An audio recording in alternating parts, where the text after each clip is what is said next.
Welcome to our first house construction update here in Mawing Porac. Quick progress update muna tayo. Out of 15 clients, 9 houses ang nasimulan na.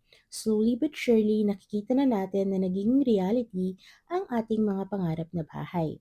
Marami ang nagtatanong sa akin kung bakit daw ba ako nagbibigay ng regular construction updates kahit hindi na talaga ito required sa trabaho ko bilang broker. The reason is simple.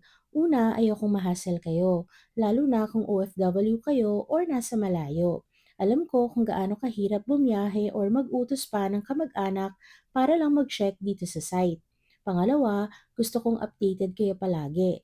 Bilang homeowner, normal lang na excited ka, di ba? Gusto mong malaman kung anong status na ang bahay mo, kung may nadagdag ba, kung umuusad na ba ang construction.